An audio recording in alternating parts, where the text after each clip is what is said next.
Buenos días. Tenemos la suerte de tener al obispo de la diócesis de Oviedo, archidiócesis. Es una maravilla poder estar aquí, pues juntos tantas personas de la pastoral del sordo y sordociego de toda España. Ojalá que hubieran podido venir más diócesis, porque de las más o menos 22 diócesis que hay que tienen desarrollada la pastoral del sordo, pues hemos venido de 9 diócesis. 10. Entonces, es una alegría grande cuando nos juntamos en este encuentro que hacemos año a año en distintas diócesis de España. Es una alegría grande cuando vamos viendo que otra diócesis más se suma a la pastoral del sordo. Ya, por ejemplo, este año la diócesis de Getafe pues tiene una Eucaristía cada día, luego cada domingo, y eso es una maravilla. Una persona que está dedicada voluntariamente pues a las necesidades de los sordos y sordociegos en la diócesis de Getafe. Ojalá le pedimos a Dios que la diócesis de Oviedo, después de haberse quedado un poco los sordos y sordociegos de aquí de Oviedo como ovejas y pastor, pues que pueda haber algún sacerdote que se dedique en una parte, por lo menos, a la pastoral del sordo, y así pues puedan tener pastor los sordos y sordociegos de Oviedo. Aprovechamos aquí que está nuestro obispo, don Jesús. Don Jesús fue profesor mío en el seminario de Madrid y me puso una nota muy buena. Yo digo, este hombre es un santo. Porque yo soy tan burro, pues él es franciscano. O sea que por eso nos ha hecho ese saludo al principio de paz y bien. De salud. Mira, ha salido muy bien. Gracias. Y no sé, ¿cuántos años lleva aquí en la diócesis? 16 años. Wow. ¿Y usted conoció también a don Regino? Se quise mucho.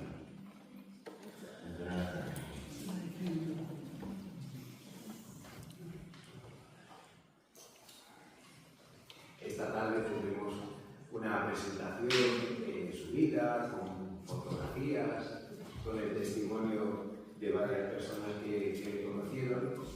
Y un poco este encuentro también es para darle gracias a Dios por la vida de don Regino y para pedirle a Dios que siga habiendo vida espiritual para los sordos y sordociegos de la diócesis.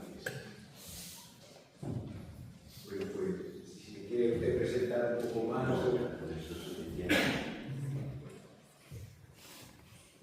Bien, como he dicho antes, buenos días a todos. Para mí es un regalo poder estar esta mañana con ustedes, con vosotros.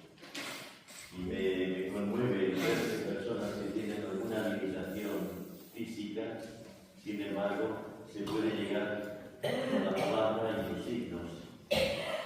Agradezco a las personas que están haciendo ahora mismo este trabajo con el lenguaje de los signos. Agradezco a don Iñaki y a los demás sacerdotes y el diácono que os están acompañando en este encuentro. Y Oviedo, como diócesis, se llena de alegría con los brazos abiertos para acogeros muy fraternamente en nuestra tierra y en nuestra iglesia diocesana. Todos somos siempre niños, porque el niño es el que aprende, el niño es el que busca, el niño es el que se deja acompañar. Y todos, en cualquier edad, en cualquier circunstancia, tiene un niño dentro con estas actitudes. De modo que toda la vida es momento para aprender y nunca agotamos la riqueza de Dios que nos acompaña en cada tramo del camino y en todas las circunstancias. Pero solo si nos formamos bien podremos dar razón de nuestra esperanza. Porque nunca somos personas solitarias, sino más bien en todo momento personas acompañadas por quien sostiene nuestra vida con sus manos. En primer lugar, quiere decir que la vida siempre está acompañada por Dios que la ha creado. Los distintos momentos de nuestra biografía, en donde Dios se hace presente para acompañar la vida que Él mismo ha llamado de existencia, son momentos que, aunque tiene distinta edad, no tiene otras preguntas, no tiene otras inquietudes ni otras necesidades. Somos siempre niños. No hay una franja de edad en la que Dios no tenga una palabra que decirnos o una gracia que regalar, para que podamos crecer como cristianos, para poder crecer en santidad. Si pudiéramos abrir ahora el Evangelio, encontraríamos todas estas edades de ese niño que está gestándose en el seno de su madre, o de ese anciano o enfermo terminal. Así, por ejemplo, tenemos a dos mujeres que las dos fueron madres de un milagro, Jesús y Juan el Bautista. Dos niños que estaban creciendo en el seno de sus madres, María e Isabel. Ahí Dios tenía una palabra que decir. O los bebés que nacen y comienzan su crecimiento con todas las dependencias.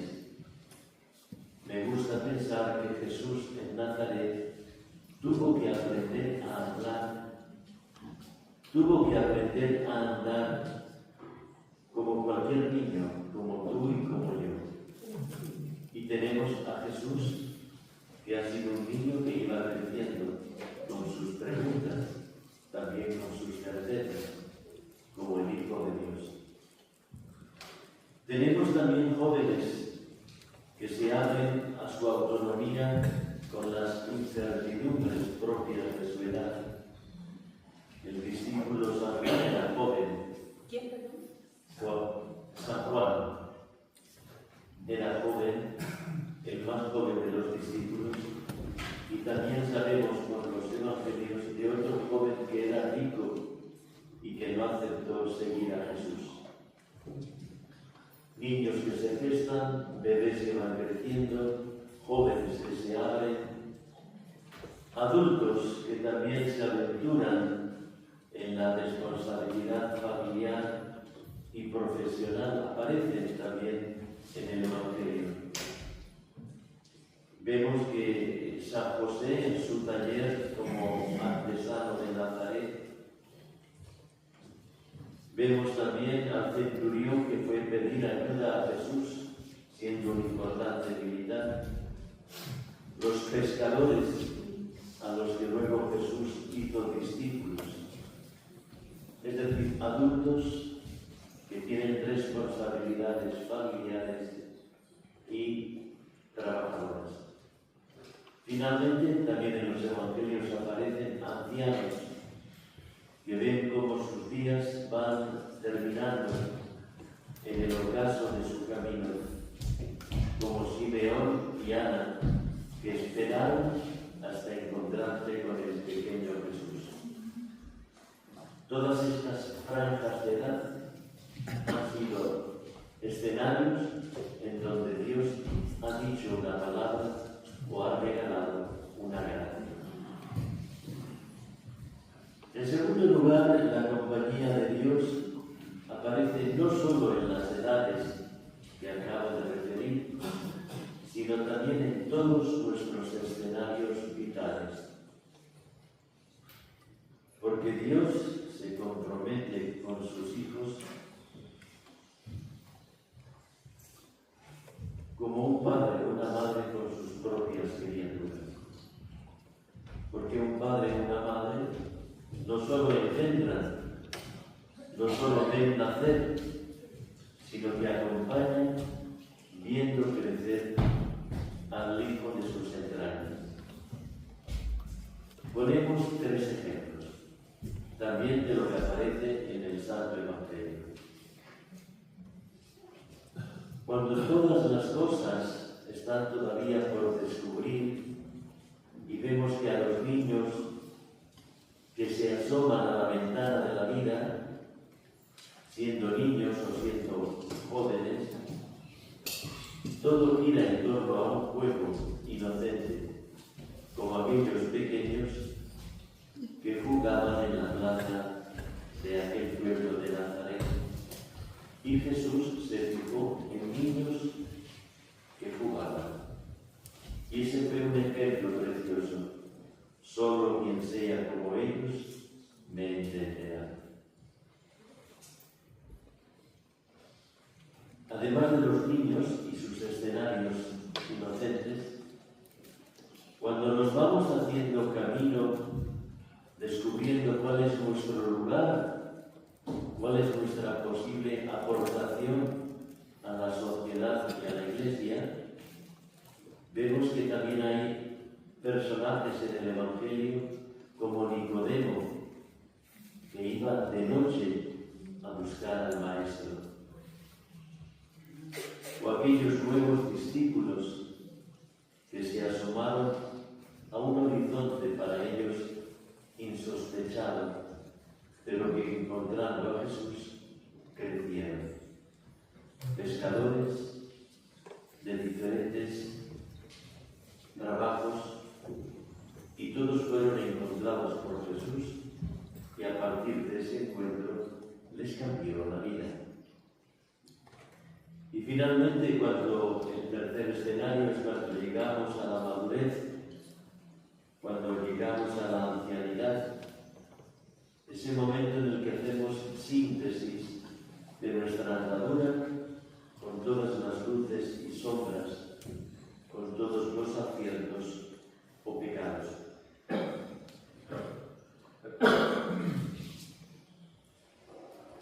En este sentido, el Papa León, en la reciente visita que nos ha hecho, decía en una cárcel en Brians 1, en Barcelona, les decía a los reclusos: Dios os quiere como sois, pero sueña que podáis ser mejor. Y me pareció una palabra llena de esperanza. Dios no os rechaza, sea cual sea vuestro pecado o vuestro error. Dios os quiere como sois, pero Él sueña que seáis mejor. Tantos personajes que se cruzaron con Jesús con sus preguntas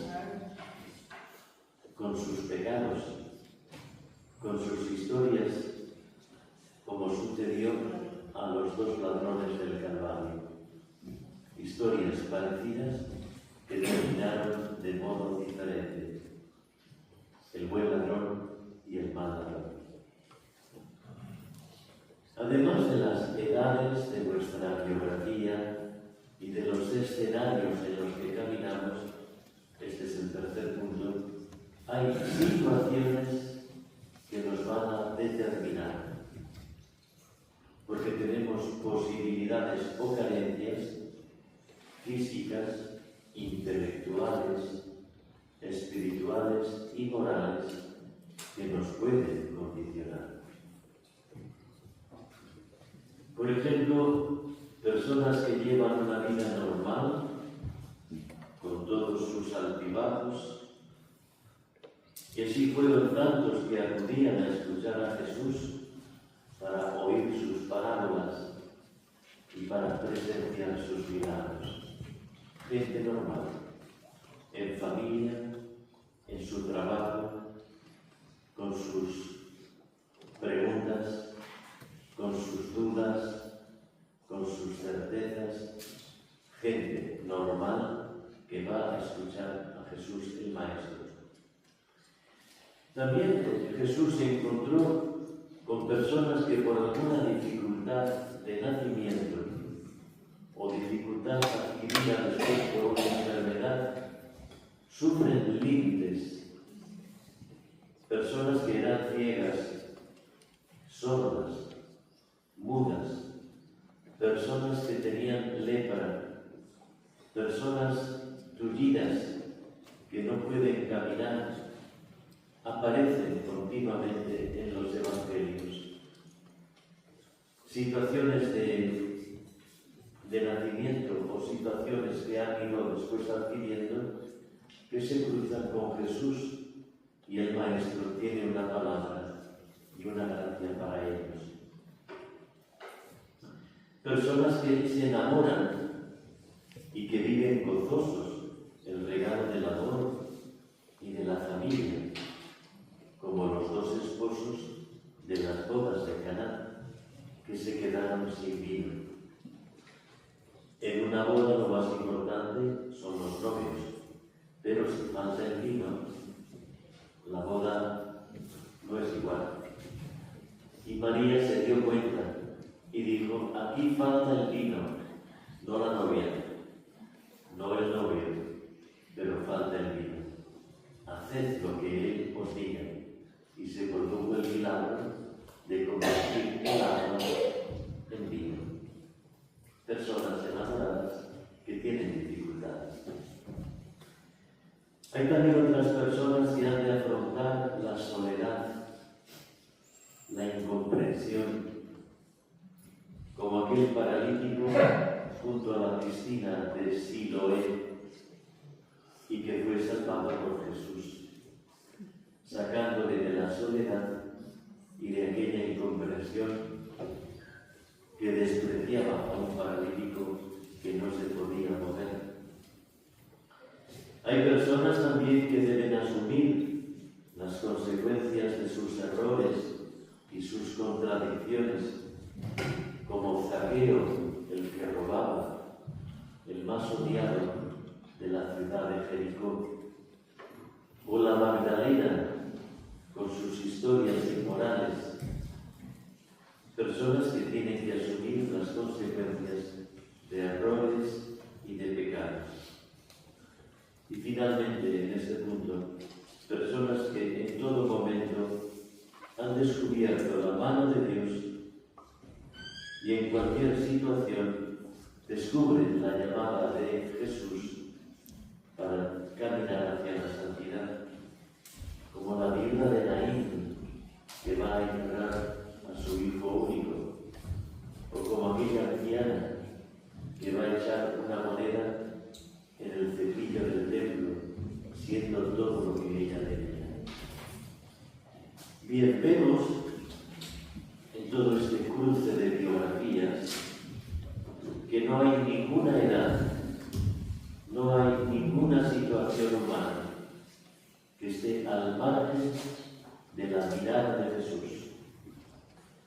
que no pueda acceder a su palabra, sea cual sea nuestra circunstancia, o que sea imposible recibir la bendición de un abrazo que nos permita comenzar desde cualquier situación en la que cada cual nos encontramos. Por eso en esta mañana poder hablar a vosotros que tenéis edades distintas, que tenéis alguna carencia física y tenéis una riqueza inmensa en el corazón, Dios también a vosotros tiene una palabra que decir y una gracia que regalaros.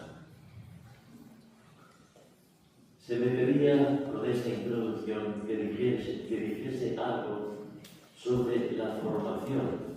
De hecho, así lo hemos titulado, ¿cómo formarnos mejor? Y lo primero que digo es que la vida cristiana tiene una catequesis continua. A veces pensamos que la catequesis es para los niños que se preparan a la primera comunión. Y sin embargo, la catequesis es para todos y es siempre, para todos y siempre. No podemos pensar que la fe es algo que ya hemos adquirido, tenemos fe, somos creyentes. De hecho, la fe que se profesa en el bautismo, otros lo hacen en nuestro nombre, nuestros padrinos, esa fe es algo vivo y como toda vida puede crecer. Puede crecer o tal vez se puede atrofiar, se puede perder. La fe, porque es viva, puede crecer o puede perderse. Por eso en nuestro mundo cristiano no debemos jamás dar por supuesta la fe, porque la fe puede debilitarse, se puede perder, puede crecer o puede madurar también. Yo quiero señalar 3 movimientos que se nos piden a la hora de entender la fe cristiana. La fe cristiana que hemos recibido el día que nos hicieron cristianos con el bautismo. Y esos 3 movimientos o actitudes son nutrir la fe, celebrar la fe y testimoniar la fe. Solamente quien entiende estos 3 movimientos o actitudes ha comprendido que la vida cristiana necesita una formación continua, siempre. Cuando somos niños, como pequeños, cuando somos jóvenes, con esa edad de la rebeldía y de la búsqueda, cuando somos adultos, con el progresivo asentamiento, cuando somos ancianos, también con la serenidad que nos da la edad.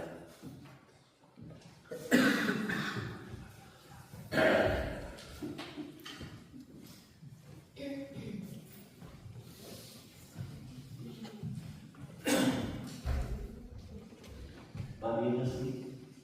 Sí. El primer movimiento o actitud es nutrir la fe, porque una fe que no se alimenta desaparece. A veces, cuando voy a hacer confirmaciones a las parroquias, pregunto no a los jóvenes, sino a sus padres y a los adultos que están en la iglesia, ¿cuándo es la última vez que habéis leído un libro sobre el cristianismo? ¿Cuándo es la última vez que habéis recibido una catequesis? Y me dicen, si son sinceros, cuando hice la primera comunión. En aquel momento, siendo aquellos pequeños niños, recibieron una catequesis adecuada, porque todo su mundo, todo todo su horizonte infantil era acompañado por una catequesis de la infancia. Pero ese niño creció tanto que luego ha tenido sueños de adulto, pesadillas de adulto, heridas de adulto, intereses de adulto. Todo en él ha crecido, menos la fe, porque no la ha podido o no la ha querido alimentar. Por eso la fe hemos de nutrirla. Esto significa que debemos cuidarla y debemos formarla al tiempo que nuestra vida va creciendo en nuestro camino humano. No pocas pérdidas de la fe se deben a que ésta quedó en aquella lejana vivencia de la niñez o de la adolescencia, o cuando teníamos plena salud, o cuando todo nos sonreía, y cuando la vida se ha cruzado con otros escenarios y circunstancias, con una fe debilitada, la fe no nos aporta nada. La vida tal vez puede haber madurado en algunos aspectos, según vamos creciendo, afectivamente, culturalmente, profesionalmente, económicamente, pero quizás sigue siendo un niño en lo tocante a la fe, que es la única realidad que no ha crecido por no haber sido alimentada. Entonces, Dios, la Iglesia, la vida cristiana, resultan extraños o resultan ridículos, porque no abrazan las nuevas circunstancias de mi vida real. Formarnos en la fe significa recibir la catequesis, la formación adecuada a nuestra edad, de modo que vaya creciendo y madurando como nuestra propia vida en todos los factores que la componen. Conocer la fe y todas sus consecuencias es el modo mejor de nutrirla para poder madurar en ella, especialmente cuando somos creyentes en medio de un mundo que es escéptico, de un mundo que es frío o que es enemigo de la religión y de la fe cristiana. Si nuestra fe sigue debilitada por falta de alimento que la nutre, que la forma, entonces podremos ser llevados de aquí para allá hasta ser confundidos con críticas que están reclamando de nosotros una adultez en una creencia cristiana que sea madura. Si no podemos dar razón de nuestra esperanza y de por qué nosotros somos cristianos, es señal de que nuestra fe no ha sido alimentada. En ese sentido, la participación en nuestras parroquias, en nuestras situaciones y escenarios eclesiales, buscando el lugar más acorde para mi realidad personal y para poder crecer juntos alimentando nuestra fe, es a lo que somos llamados. Me parece que nosotros, tanto en la parroquia de Madrid, Nuestra Señora del Silencio, como a través de este servicio de la pastoral del sordo, la pastoral del sordo ciego, tenéis una ayuda preciosa para seguir creciendo en la fe, alimentándola. En segundo lugar, no solo alimentar la fe, sino celebrar la fe. Porque una fe privada que no se celebra deja de ser cristiana. La vida cristiana nunca es una cuestión privada, aunque sea siempre personal.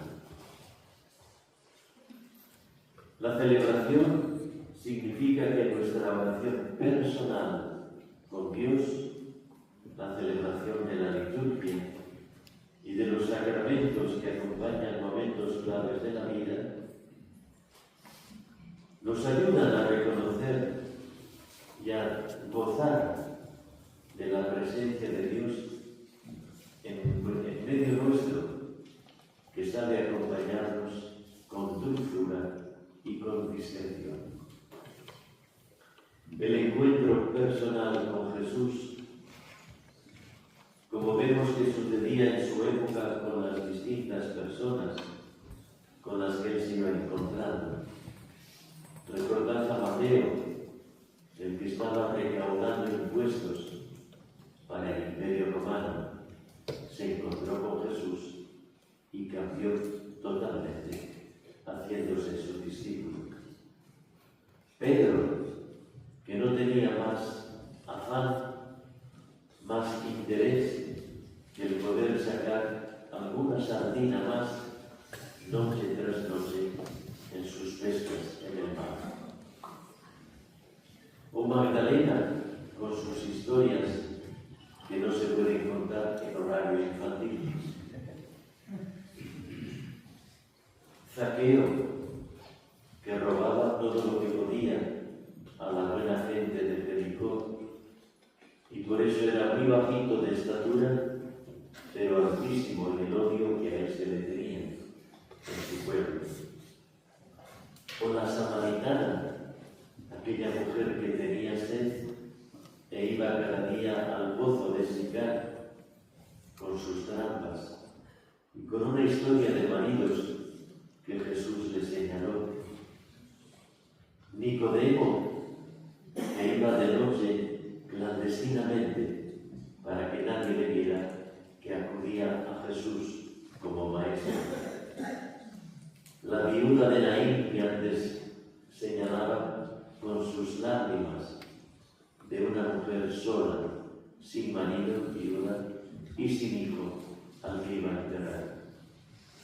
Con todos se encontró Jesús. No hay una fe, no basta una fe prestada. Hay que descubrir a quien de modo personal nos ama y nos llama.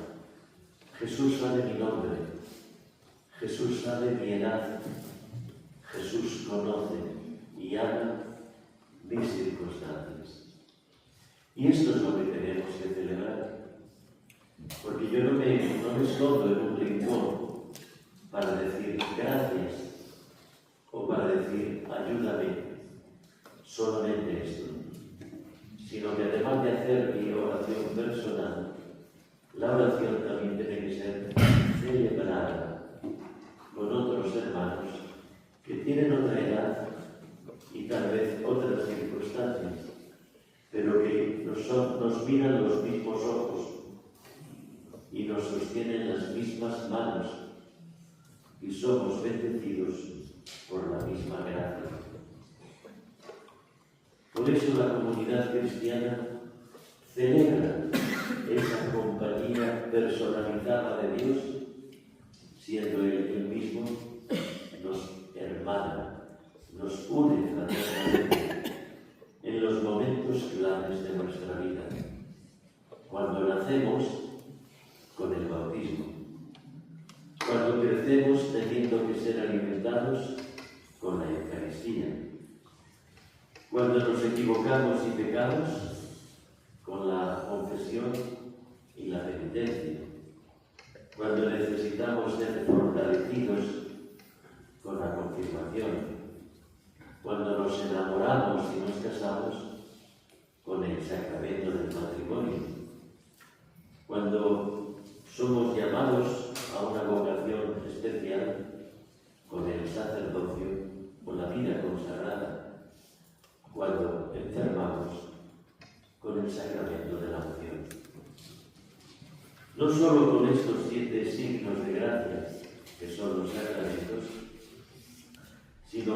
tantos momentos nuestra alabanza se hace canto de alegría y de acción de gracias junto a los hermanos. Esta es la fe celebrada que da gloria a Dios, expresa la belleza de nuestra fe y nos hermana fraternamente a todos.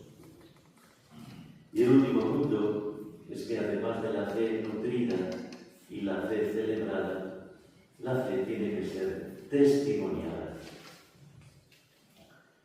Porque una fe que se esconde no puede ser sacada a la plaza pública.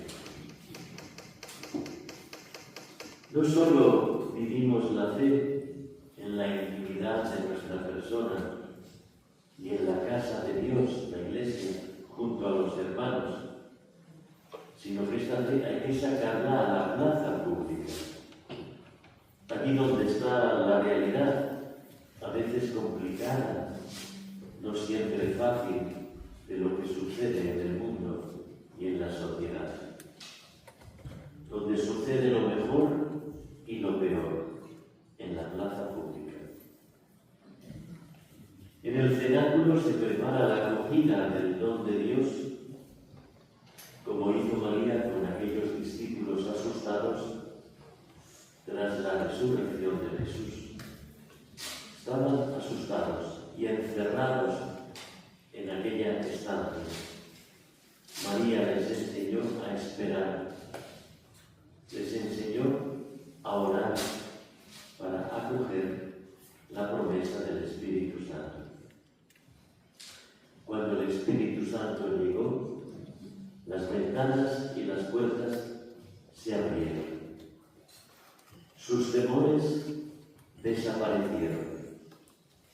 Sus cabezas fueron iluminadas y sus corazones ardían de amor y de gracia. Entonces salieron a la plaza pública. Habían estado orando y celebrando en secreto, pero salieron a la plaza pública y allí contaron que Dios no es un rival, sino nuestro mejor cómplice, el cómplice de lo mejor. En todas las lenguas e idiomas pudieron contarlo. Tenéis un lenguaje vosotros, el lenguaje de signos, y con él nos podemos comunicar. Es una lengua más, no es la única, en la que podemos decir: Dios es cómplice de lo mejor en mi vida, Dios es amigo, Dios es Padre, Dios es maravilloso. En nuestro mundo hay tantos escenarios. Vemos que hay violencia, familias rotas, enfermedades, como también hay cosas preciosas donde la gente vive en paz, ayudándose. Cualquiera de los escenarios sociales de nuestro mundo necesita mi palabra testimonial. Yo le digo a los jóvenes seminaristas que ordeno sacerdotes: no pretendáis decirnos con palabras lo que vuestra vida no está gritando. No nos digáis con telas de vuestra indumentaria clerical lo que vuestra vida no está gritando.